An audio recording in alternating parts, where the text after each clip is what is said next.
Ben Shapiro, Andrew Tate get into it on social media over the situation in Israel, and it is intriguing. It's combative. It's fascinating. There's a lot of direct shots being fired at them, and I'm curious to see what your guys' thoughts are. So let's jump into this. So Ben Shapiro tweeted this, excuse the language, okay? And it says, the UN Special Reporter for Human Rights in Palestine, we are horrified by what is happening, and we call for a truce.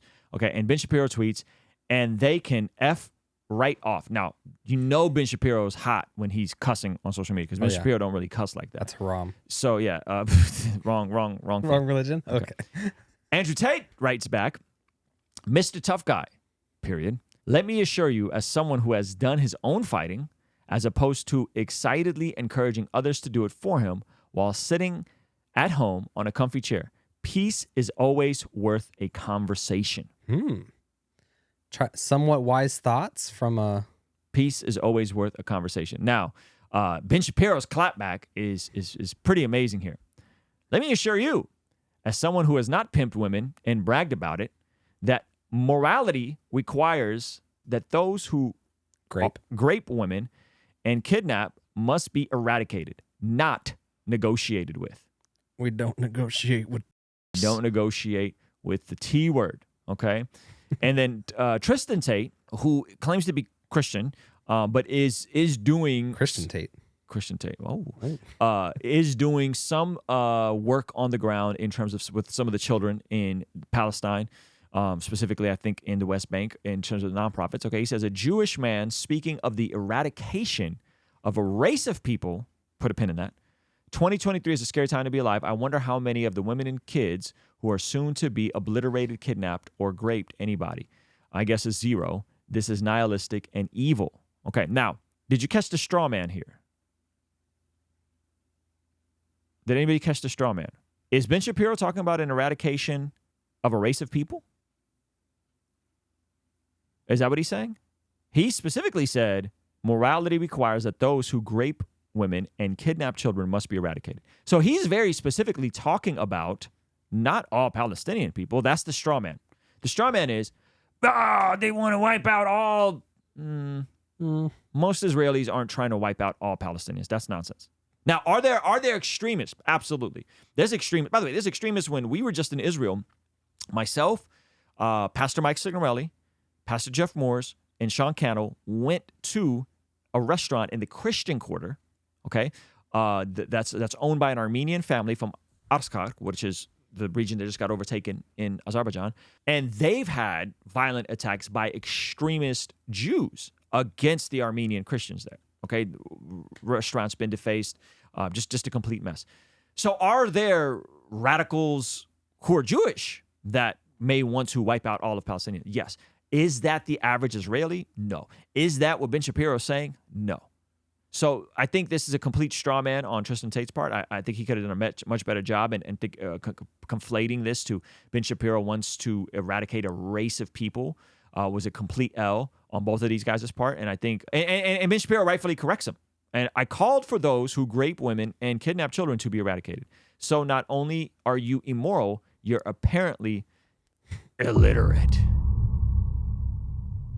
Yeah, I'm sure only men who fight for Hamas die in these airstrikes you're praising. The footage from the ground says otherwise. Either you've changed your tune in 22 hours, or you literally forgot what you're posting. Now, here's the question: Why is that? Right? I'm sure only men who fight for Hamas. Why are there civilians in Gaza being hurt in this? Is it because the Israelis are not telling them to get out? Is it because Israelis are not sending them text messages? Is it because Israelis are not dropping pamphlets before they bomb buildings? That's not why. It's because Hamas is telling them not to leave. It's because Hamas is using human shields. So you got people going in and they're intentionally using humans to block some of this stuff.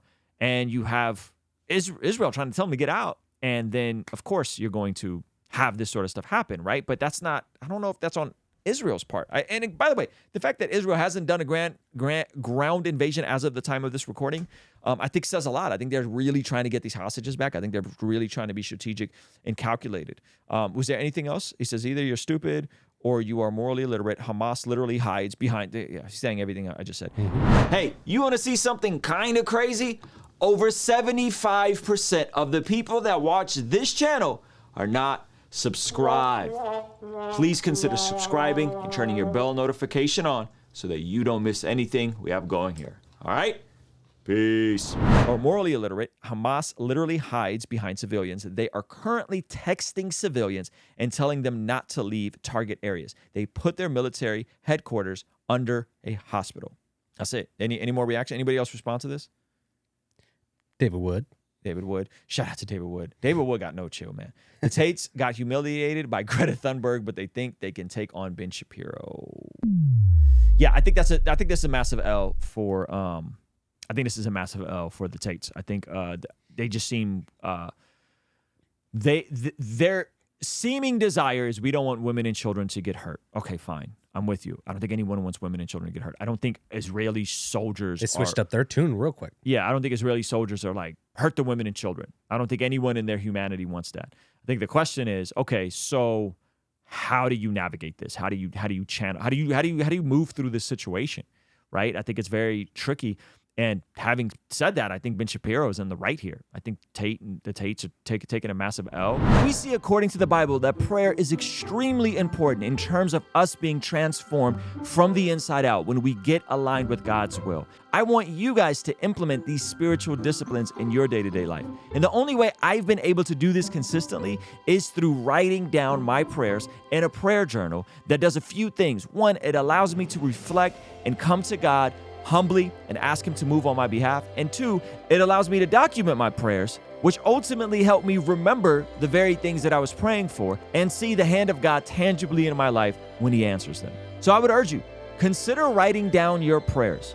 It could be in a blank notebook. It could even be on your phone. Or you could check out the one I personally designed and used from my own quiet time and spiritual discipline that I think will be a huge blessing. It's the exact structure and system that I've used for years to pray and be more consistent in my spiritual disciplines. And here's the thing, with the hope to create a prayer movement, we've made the PDF version of this prayer journal completely free. So to get the PDF of our prayer journal completely for free, go to blessgodpdf.shop now. Hey, this is a segment from our daily after party stream. Consider partnering with us online for as little as $5 a month to get access to these daily after party streams completely unedited. You'll also get access to our podcast as they are streamed live into the community before anyone else gets to see them, get to interact with our guests, get access to our private Discord server, and a discount code for our store for as little as $5 a month. Ultimately, that will help towards helping us continue contextualizing the gospel using media and podcast here on YouTube. All right, I'll see you over there. Peace.